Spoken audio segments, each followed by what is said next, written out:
Hello everyone, कैसे हैं सभी स्टूडेंट। उम्मीद है बहुत अच्छे होंगे और अच्छे से स्टडी भी कर रहे होंगे।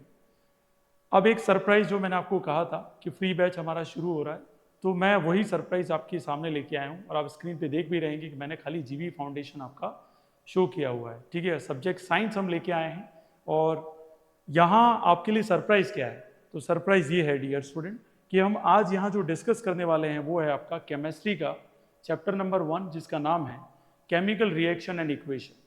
ठीक है, आज की जो क्लास है उसमें सर आप क्या डिस्कस करने वाले हैं।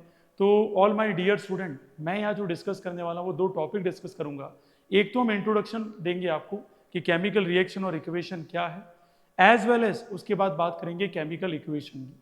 तो आज का टारगेट ही हमारा ये है। तो शुरू करते हैं विदाउट वेस्टिंग अ टाइम, और पूरा कॉन्सेंट्रेट होकर समझिएगा और नोट्स के लिए टेलीग्राम चैनल को ज्वाइन करिए एंड डाउनलोड द ऐप जीवी foundation app from the play store. ठीक है, तो चलिए शुरू करते हैं।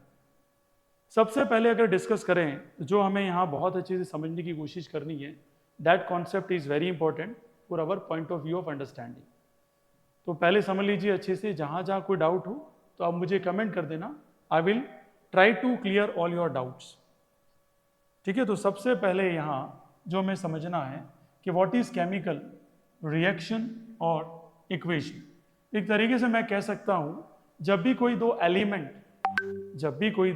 एलिमेंट या एलिमेंट किसी कंपाउंड के साथ या कंपाउंड किसी और कंपाउंड के साथ क्या करे, रिएक्शन करे और एक नया सब्सटेंस बना दे, तो डेफिनेटली मान के चलिएगा कि ये एक तरीके से क्या है, केमिकल चेंज है। और इसी केमिकल चेंज को हम एक नाम देते हैं जिसका नाम क्या है, केमिकल रिएक्शन। ठीक है, बिल्कुल सिंपल भाषा में समझेंगे हम। Most of the substance around us undergoes a various changes. Some of these changes are temporary, within no new substance being formed. They are called physical change. अगर कोई दो सब्सटेंस है, दोनों आपस में क्या कर रहे हैं, रिएक्शन कर रहे हैं, लेकिन उनमें कोई नया सब्सटेंस नहीं बनता है, तो डेफिनेटली उसको डियर स्टूडेंट कहेंगे फिजिकल चेंज कहेंगे। एग्जाम्पल के लिए, water changes to steam on boiling but no new substance is formed, even though steam and water look different when they are made to react with a piece of sodium. They react the same way and give the exact same product, and this involve only a change in state liquid to vapor. यहाँ student समझाने की ये कोशिश की गई है कि अगर कोई दो सब्सटेंस रिएक्शन करते हैं और कोई भी नया सब्सटेंस नहीं बनता है, तो मान के चलिए वो कैसा चेंज है, फिजिकल चेंज है। उसका एक एग्जांपल भी मैंने यहाँ पे एक्सप्लेन किया है कि अगर मान लीजिए वाटर चेंज हो जाता है वेपर के अंदर, तो यहाँ वाटर किस में चेंज हुआ है, वेपर। मीन्स वेपर है वो एक वाटर की गैसियस स्टेट है, और अगर मैं कहूँ वाटर उसकी एक लिक्विड स्टेट है। तो यहाँ केवल फिजिकल चेंज हुआ है, कोई केमिकल चेंज नहीं हुआ है। और मैंने आपको एग्जाम्पल भी समझाया, चाहे स्टीम सोडियम के साथ रिएक्शन करे, चाहे liquid state means water reaction करे सोडियम का, दोनों का रिजल्ट क्या रहेगा, सेम रहेगा, कोई नया सब्सटेंस फॉर्म नहीं होगा अलग अलग। ठीक है, तो चलिए आगे बढ़ते हैं। इससे आगे क्या डिस्कशन करनी है हमें, तो हमें यहाँ जो डिस्कस करनी है वो बात करनी है, that's very important to be understand, chemical change की बात करेंगे। एक ऐसा सब्सटेंस जो केमिकल चेंज अकर करेगा जब केमिकल प्रॉपर्टीज जो है उस सब्सटेंस की कंप्लीटली क्या हो जाए, चेंज हो जाए। अल्टर का मतलब यहाँ चेंज हो जाए। As a result there is either formation of, breaking of atomic bonds, तो वहां बॉन्डिंग क्या हो जाएगी, टूट जाएगी मोलिकुलर लेवल पे, and some characteristics of chemical change. तो क्या क्या केमिकल चेंज के यहाँ पे कैरेक्टरिस्टिक्स फीचर्स रहेंगे। पहला रहेगा, new substance are produce during a chemical reaction. एक नया सब्सटेंस बनेगा, वो इसकी आइडेंटिफिकेशन है कि ये एक तरीके से केमिकल चेंज है। दूसरा है, changes in energy are involve, तो यहाँ एनर्जी में भी क्या इन्वॉल्व रहेंगे, चेंजेस आएंगे। And during the reaction there occur a change in mass, और किस में चेंज आएंगे डियर स्टूडेंट, मास में भी यहाँ पे क्या आएंगे, चेंजेस आएंगे। अब ये मत समझना मास का चेंजेस का मतलब ये नहीं कह रहा हूँ रिएक्टेंट साइड और प्रोडक्ट साइड तो सेम ही रहेगा, ठीक है, लेकिन जो ट्रांसफर है वो किस में रहेगा, एक रिएक्टेंट का दूसरे में, जब वो रिएक्शन करके क्या बना देगा, product. There is a permanent alteration, एक तरीके से ये परमानेंट चेंज है, इसको वापस नहीं किया जा सकता। एक जनरल एग्जांपल आपको समझाता हूं मैं।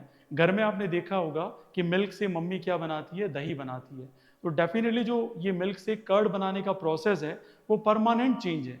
क्या आपकी मम्मी कर्ड से वापस मिल्क बना सकती है? नहीं। इसी का मीनिंग ये है कि एक न्यू सब्सटेंस बन गया और ये परमानेंट है, इसको वापस मिल्क नहीं बनाया जा सकता। That's why we can say that it is a chemical change. Okay, इसके बाद एग्जांपल कौन है? Cooking of food, rusting of iron, heating of lead nitrate, storing of milk, ripening of fruit. ये सारे के सारे किसके एग्जांपल हो गए? आपके केमिकल चेंज के एग्जांपल हो गए। अब बात करते हैं सर केमिकल इक्वेशन क्या है। So let's try to understand the chemical equation. इसको समझिएगा बहुत अच्छे से कि केमिकल इक्वेशन क्या है। टॉपिक है chemical equation. Writing chemical equation, लिखते कैसे हैं? किसी भी केमिकल रिएक्शन में रिएक्टेंट को लिखा जाता है लेफ्ट हैंड साइड में और प्रोडक्ट को जो लिखा जाता है वो लिखा जाता है राइट हैंड साइड में। ठीक है, एक बात ध्यान रखना, रिएक्टेंट कौन सी साइड में होंगे? लेफ्ट साइड में। और प्रोडक्ट किस साइड में होंगे डियर? राइट साइड में। मीन्स प्रोडक्ट जो होगा वो आपकी राइट साइड में होगा। An arrow pointing towards the product is inserted between the reactant and the product. It also represents the direction of the reaction. तो याद रखना ये जो एरो है वो शो करता है किसको डियर? कि आपका प्रोडक्ट जो बना है, ठीक है, वो दो रिएक्टेंट से बना है और फाइनल जो रिप्रेजेंटेशन होगा प्रोडक्ट का वो ये एरो शो करेगा। सिंगल एरो क्या शो करता है? ये इंडिकेट करता है direction in which the reaction proceeds.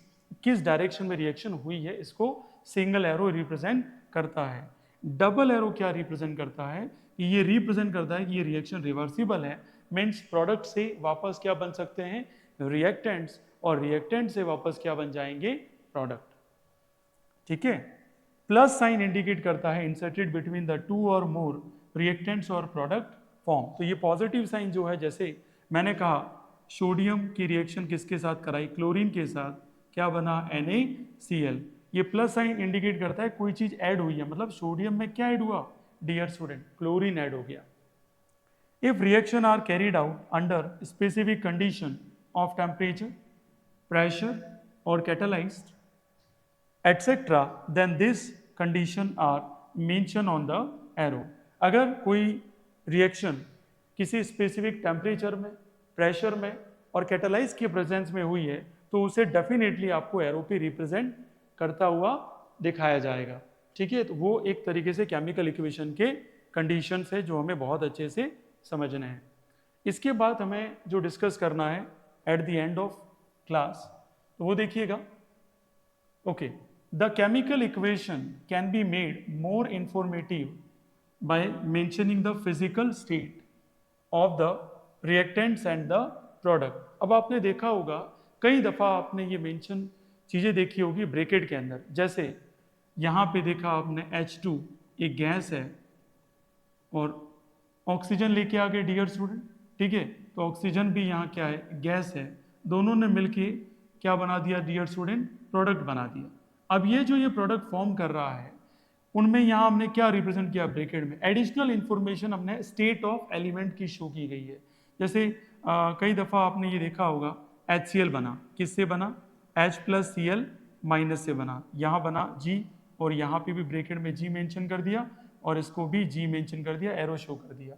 तो ये स्टेट ऑफ एलिमेंट शो किया जा रहा है। हाइड्रोजन गैसियस स्टेट में है, क्लोरीन गैसियस स्टेट में है और बनने वाला हाइड्रोक्लोरिक एसिड भी गैसियस स्टेट में है। और मान लो अगर यहाँ ब्रैकेट में एक्वस लिखा हुआ है तो मान के चलिएगा ये जो HCl है वो वाटर के अंदर क्या है? डिसॉल्व है।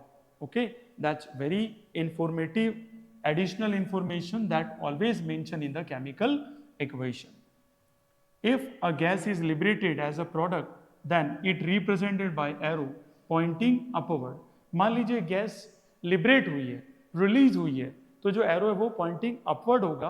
और अगर गैस एब्जॉर्ब हुई है, ठीक है, the product form is in the form of precipitate, it is represented by the arrow pointing downward. तो अगर प्रेसिपिटेट फॉर्म हुए हैं तो डेफिनेटली यहाँ एरो क्या आएगा? डाउनवर्ड आएगा। और अगर गैस लिबरेट हुई है एज अ प्रोडक्ट, मान के चलिएगा जो एरो आएगा वो क्या आएगा? Pointing upward. ठीक है, तो आज की क्लास में मैंने आपको दो चीजें समझा दी। एक तो हमने इंट्रोडक्शन की बात कर ली कि केमिकल रिएक्शन और इक्वेशन क्या है, फिजिकल चेंज क्या है, केमिकल चेंज क्या है, केमिकल चेंज की कैरेक्टरिस्टिक्स क्या है, एज वेल एज हमने पढ़ लिया केमिकल इक्वेशन को लिखते कैसे हैं और क्या क्या चीज़ें यहाँ क्या शो करती है, चाहे वो अपवर्ड एरो हो, डाउनवर्ड एरो हो, सिंगल एरो हो या डबल साइडेड एरो हो। उम्मीद है आपको क्लास बहुत अच्छे से पसंद आई होगी। तो मिलते हैं नेक्स्ट क्लास में। Okay, class is over. Thank you so much for watching जीवी फाउंडेशन विद आपके अपने एस के सर के साथ। जॉइन जीवी foundation for your bright future. आपका दिन शुभ रहे।